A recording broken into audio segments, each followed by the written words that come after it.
Hello friend, भाद्रपद मास की कथा का अध्याय 5।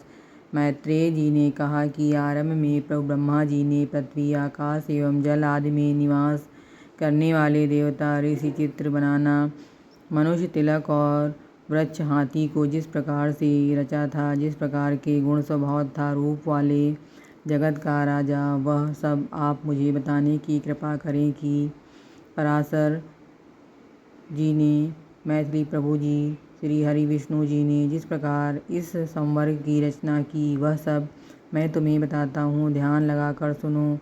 स्वर्ग के आरंभ में ब्रह्मा जी ने पूर्व 8 सृष्टि का चिंतन किया, जो पहल और सावधानी हो जाने से तमोगुण प्रधान सृष्टि प्रकट उस महात्मा से प्रथम एवं अज्ञान, महामूर्ख, तामसिक तथा अंतरा, मित्र, अभिनीश नामक 5 पर्व अविद्या उत्पन्न हुए। उसके ध्यान करने पर ज्ञान सूर्य अंदर बाहर से दामोह में और जड़ लगाना आदि बीच, गुलाम, लता, वीरता 5 प्रकार का स्वर्ग हुआ।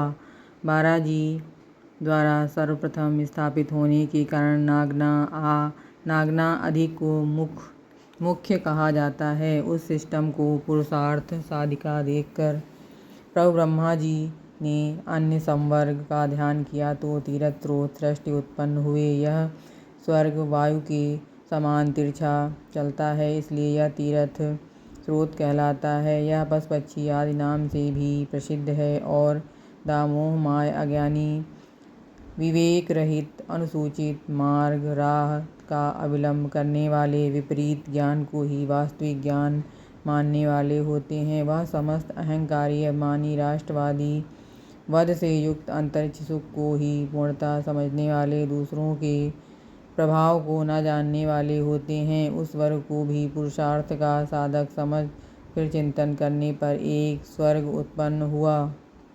वह उधर स्रोत नामक तीसरा सात्विक स्वर्ग ऊपर के लोक में वास करने लगा कि स्रोत सृष्टि में उत्पन्न होने वाले प्राणी विषय सुख के प्रेमी द्वारा और आंतरिक दृष्टि से संपन्न तथा वाह और आंतरिक ज्ञान से युक्त थे।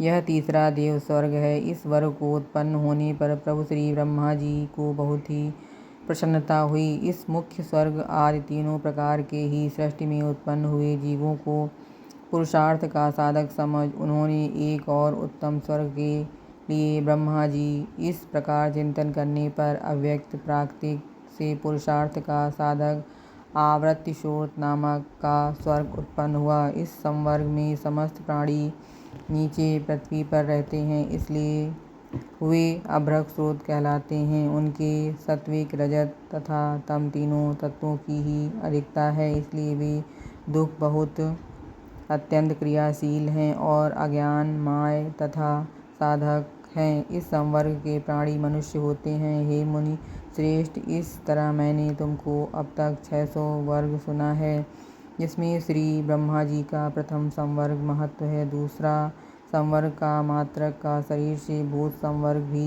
कहते हैं और तीसरा सवाल व्यापारिक है, जिससे अतिरिक्त इंद्र संबंधित भी कहा जाता है। इस तरह बुद्धि से उत्पन्न हुआ यह संवर्ग प्राकृतिक है। चौथा मुख्य संवर्ग के अंतर्गत पर्वत, वृक्ष, स्थावर है। पांचवा संवर्ग में तिलक स्रोत है। ये तिलक कीट पतंग आदि योनि भी कहते हैं।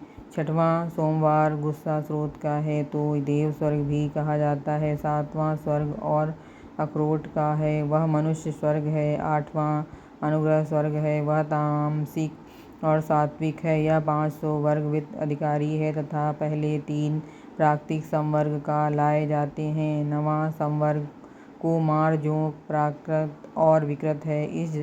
इस तरह सृष्टि रचना में प्रवृत्त हुए जगदीश्वर प्रजापति के प्राकृतिक और विकारी, वैदिक नामक एवं मूलभूत स्वर्ग तुम्हें बतलाते हैं।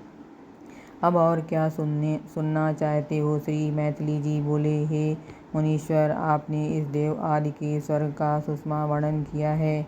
मुनिश्रेष्ठ, आप कृपा करके विस्तार से मुझे सुनाइए। श्री पराशर जी बोले, मैथिल जी, समस्त प्राचार्य ने अपने पूर्व शुभ अशुभ कर्मों से युक्त हैं, अतः प्रलय काल में सबके लाइफ पर भी वह उनके संस्कारों से युक्त नहीं होते हैं। हे ब्रह्मा, प्रभु श्री ब्रह्मा जी के सृष्टि कर्म में लग जाने पर देवताओं से लेकर इस तरह आवृत पर्वत 4 प्रकार की सृष्टि हुई।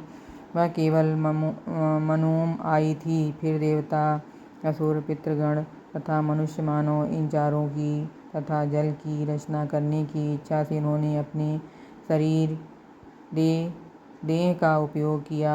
सृष्टि रचना की कामना से प्रजापति युक्त जीत हो जाने पर तमोगुण की वृद्धि हुई। इसलिए सबसे पहले उनकी जांघों से असुर राक्षस उत्पन्न हुए। फिर यह मैथिली, उन्होंने उस दामोह के शरीर को त्याग दिया। वह त्याग हुआ दामोह शरीर की रात बना। फिर अन्य देश में स्थित होने पर सृष्टि की कामना वाले प्रजापति को बहुत अधिक प्रसन्नता हुई और हैबिट उसके मुख से सत्य प्रधान देवता उत्पन्न हुए। तत्पश्चात उस शेर को भी उन्होंने त्याग दिया। वह त्याग हुआ शरीर ही तत्व स्वरूप दिन बन गया। इसी कारण रात्रि में असुर शक्तिशाली होते हैं और दिन में देवताओं के बल में वृद्धि हो जाती है। फिर उन्होंने आश्विक सात्विक दूसरा शरीर धारण की और स्वयं की प्रीत गान की रचना कर दी। मित्रगण की रचना करने के पश्चात उन्होंने उस शरीर का भी त्याग कर दिया। वह त्याग हुआ शरीर ही दिन और रात के मध्य स्थापित संध्या बन गई। इसके पश्चात उन्होंने आंशिक राजाओं में अन्य शरीर धारण किया है। दिल श्रेष्ठ उस शरीर से राजा प्रधान मनुष्य की उत्पत्ति हुई। तत्पश्चात प्रजापति में उस शरीर को भी त्याग दिया। वह प्रातः का हुआ इसलिए है। मैथिली प्रातःकाल होने पर मनुष्य बलवान हो जाता है और स्वयं काल के समय पिता बलवान होते हैं। इस तरह रात 3 प्रातःकाल और संध्या चारों प्रभु श्री ब्रह्मा जी के ही शरीर हैं और तीनों ही गुणों में आश्रय।